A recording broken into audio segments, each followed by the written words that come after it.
Isabelle Marchand, bonjour. Merci d'être venue témoigner un samedi après-midi alors qu'il fait un temps superbe. Voilà une femme qui est motivée pour la cause de l'entrepreneuriat féminin. Donc alors, avant qu'on commence vraiment cette interview, je vous laisse vous présenter et vous présenter votre entreprise.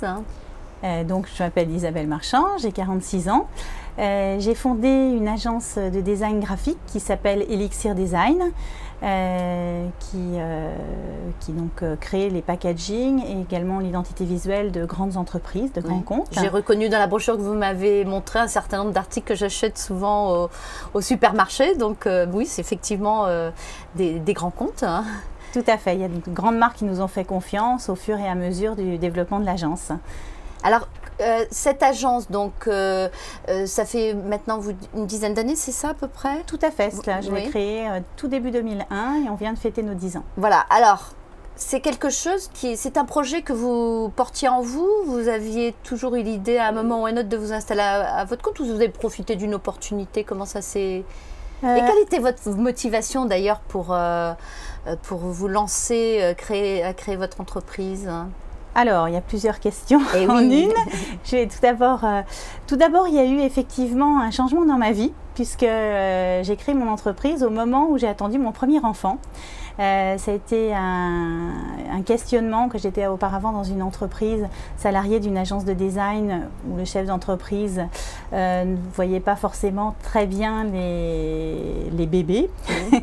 Et donc, et puis avec une ambiance de travail très très soutenue et beaucoup de contraintes. Donc j'ai décidé de m'inventer un petit peu une vie sur mesure qui me permette de concilier ma vie de chef d'entreprise et ma vie de maman, qui était également quelque chose de très important pour moi. Donc j'ai créé mon entreprise, mon agence, à 2 pas de chez moi. Il y a 300 mètres entre la maison et l'agence, et ce qui m'a permis de pouvoir à la fois gérer mon entreprise et gérer ma maison, ma famille, avec le plus d'harmonie possible.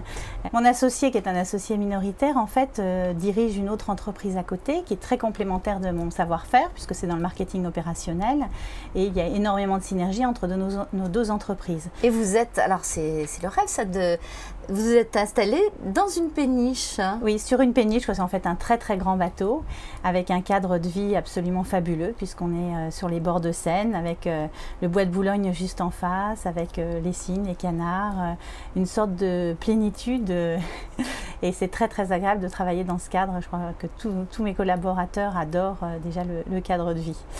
Alors, vous, en fait, vous n'êtes même pas posé la question, je dirais, par rapport à vos enfants. Au contraire, puisque vous vous êtes dit, c'est la façon pour moi d'avoir un certain confort dans mon emploi du temps. Ce qui ne veut pas dire que je vais travailler moi.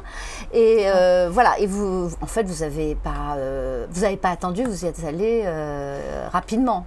Pour moi, en fait, c'était une évidence. Je suis fille de chef d'entreprise, donc je suis tombée dedans dès la naissance. Mon père et ma mère travaillaient en revanche dans la même entreprise, donc j'ai fait en sorte que ce ne soit pas le cas, puisque mon mari est chef d'entreprise, mais à côté, et dans des locaux différents. Et en revanche, pour moi, c'était vraiment une évidence. Je n'envisageais pas une seconde de travailler. Alors, j'ai dû bien sûr être salariée. Oui, faire votre expérience. Au début de ma carrière pour apprendre mon métier, puisque c'est vraiment ma passion, le design graphique.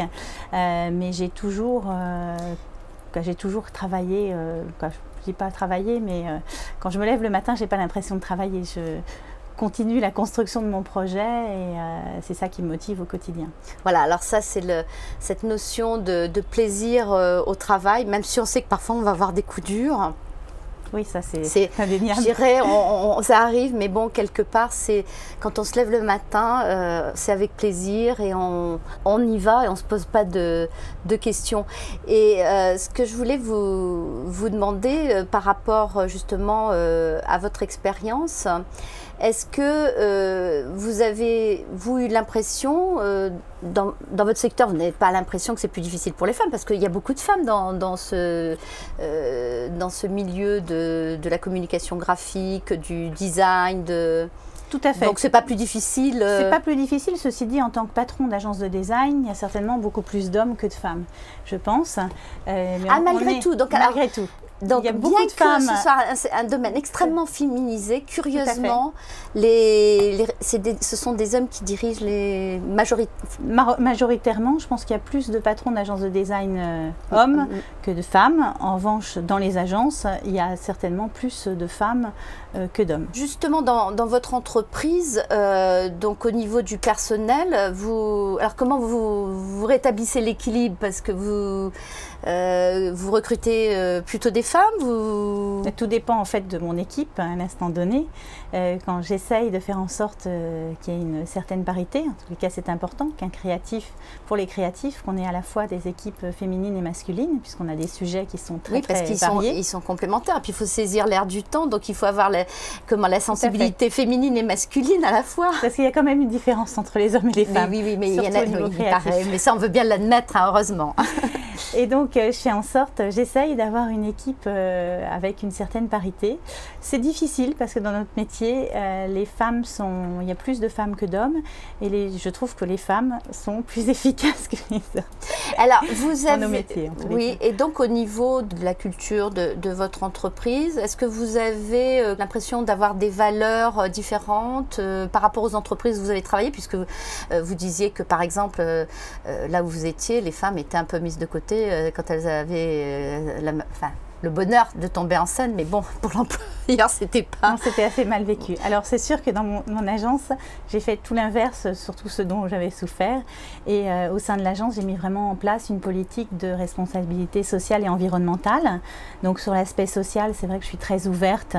J'essaye d'être à l'écoute de tous mes collaborateurs. Ils ont une grande autonomie, une grande responsabilisation et une grande souplesse qu'ils utilisent très rarement, en fait. Mais ça donne vraiment un confort de travail et une certaine sérénité, ce dont on a besoin quand on est créatif et on doit vraiment se concentrer sur les projets et non pas... Mais j'avais envie de vous demander, est-ce que vous êtes plus sensible, par exemple, à ces démarches RSE, au développement durable? Est-ce que vous pensez que vous êtes plus sensible que les hommes? Par exemple, je crois que vous êtes aussi présidente d'un groupement des entreprises dans le même domaine d'activité que vous. Est-ce que vous pensez que les femmes sont plus sensibles que les hommes à ces problématiques? Oui, je suis présidente du réseau de l'image numérique, qui est un réseau de la CCIP des Hauts-de-Seine, qui regroupe toutes les entreprises, une quarantaine d'entreprises de l'image, et on observe en fait qu'on a dans ce réseau à peu près la parité, ce qui est déjà, c'est déjà bien. Et on sent, effectivement, on est tous regroupés autour des valeurs de développement durable qu'on met en place dans nos entreprises.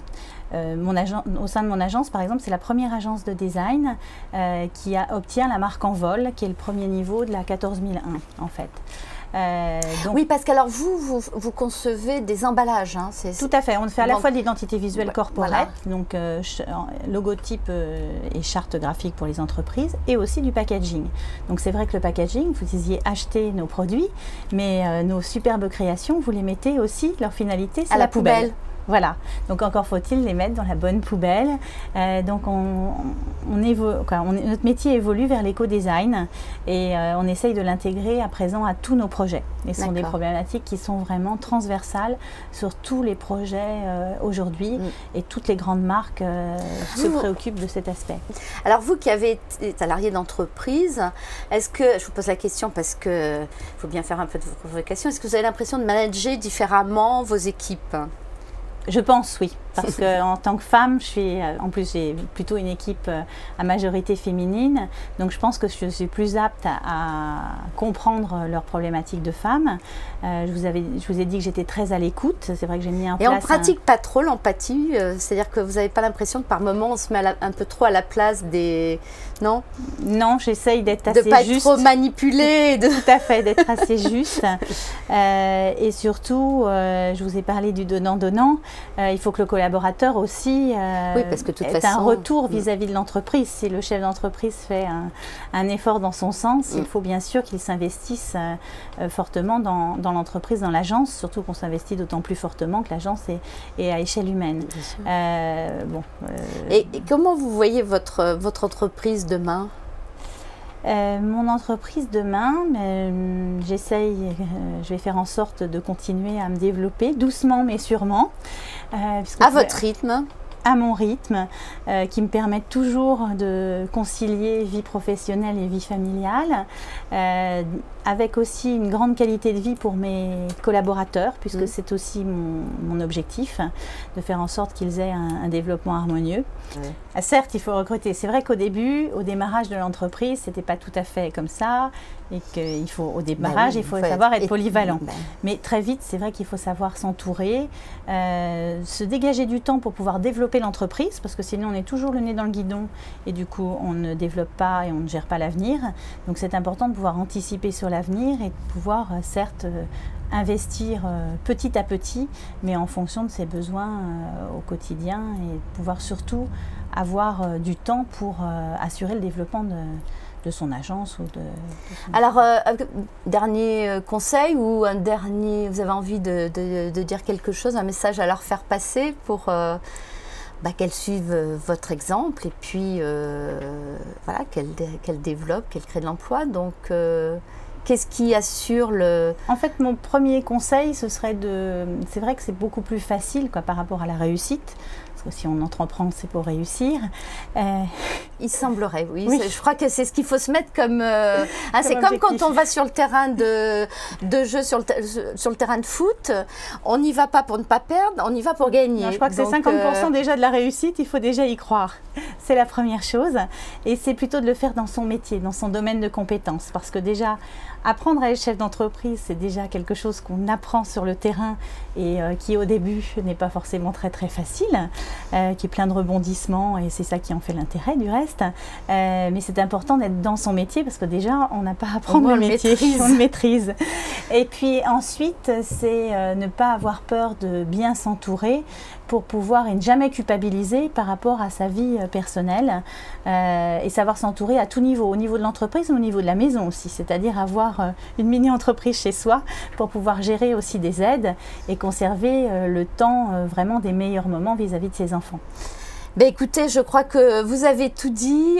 Merci Isabelle. Donc voilà, donc encore un témoignage qui doit donner quelque part envie d'y aller. Donc on l'espère, et surtout de développer, de ne pas rester toute seule à s'user dans sa petite entreprise. Tout à fait. Merci beaucoup. Merci Maïté.